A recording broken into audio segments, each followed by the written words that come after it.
উদয়পুরে পৌঁছেই হোটেলে চেক ইন করে একটু ফ্রেশ হয়ে নিলাম। তারপর বিকেল প্রায় 5টার দিকে চলে গেলাম হোটেলের টেরেসে হাইটির জন্য।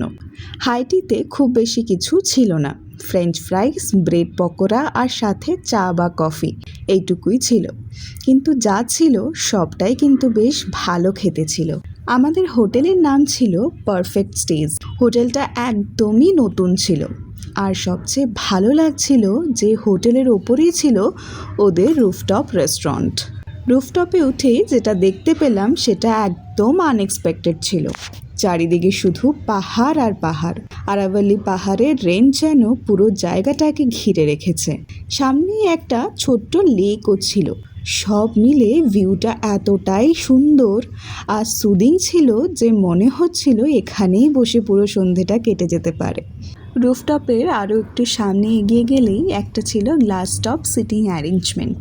দূর থেকে দেখতে না ভীষণ সুন্দর লাগছিল, তাই আমারও ভীষণ ইচ্ছে হচ্ছিল ওখানে গিয়ে একটু বসি।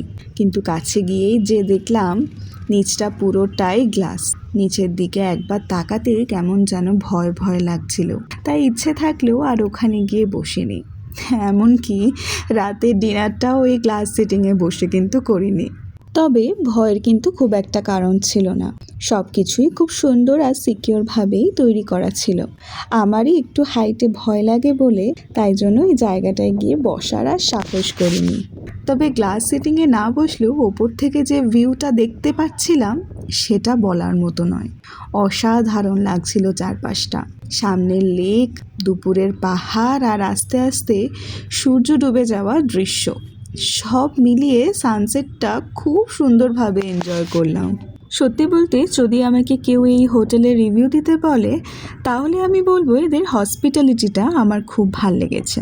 প্রতিটা জিনিস খুব ভালোভাবে টেক কেয়ার করেছে। হোটেলটা হয়তো খুব একটা বড় নয়, কিন্তু হসপিটালিটির দিক থেকে এটা ছিল টপ নচ। সানসেট দেখা শেষ হলে ভাবলাম এবার হোটেলটা একটু ঘুরে দেখে নেওয়া যাক।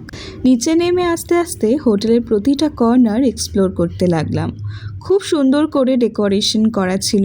সামনেই একটা ছোট্ট মন্দির ছিল যেটা পুরো পরিবেশটাকে আরও পিসফুল করে তুলেছিল। আরও একটু সামনে এগোতেই দেখলাম বাচ্চাদের জন্য একটা ছোট্ট পার্কও ছিল, যেখানে ওরা নিজেদের মতো করে খুব মজা করে খেলতে পারে। শুধু বাচ্চারা নয়, বড়দের জন্যও কিছু ইনডোর গেমসের ব্যবস্থা ছিল, যেমন ক্যারাম ছিল, তারপর পুল গেম ছিল, তারপর টেবিল ফুটবলস ছিল। তো এইসব ছোটো ছোটো গেমসগুলো ওখানে ছিল। বেশি কিছু গেমস ছিল না, বাট যেটুকু ছিল সেইটুকু লাইক বড়দের এন্টারটেনমেন্টের জন্য একদম পারফেক্ট ছিল। আরও একটু সামনে এগোতেই দেখতে পেলাম একটা পুরনো স্টেপওয়েল। দেখেই মনে হলো এটা হয়তো অনেক বছরের পুরনো। আগে তো এইরকমই স্টেপওয়েলই ছিল মানুষের জলের একমাত্র ভরসা। যেহেতু এটা খুব পুরনো তাই খুব একটা মেনটেনও করা নেই। জলের উপরে একটু শ্যাওলাও পড়া ছিল, কিন্তু তাতেও জায়গাটার সৌন্দর্য একটুও কমেনি। ওই পুরনো পাথরের সিঁড়িগুলো আর চারপাশের পরিবেশ দেখে মনে হচ্ছিল যেন ইতিহাসের একটা ছোট গল্পের মধ্যেই হেঁটে বেড়াচ্ছি। আর তার একটু সামনেই ছিল একটা ছোট্ট সুইমিং পুল। বেশ ছোট্টর মধ্যে হোটেলটা খুব সুন্দর আর প্রিসাইজ ছিল। আমার তো খুব ভালো লেগেছে।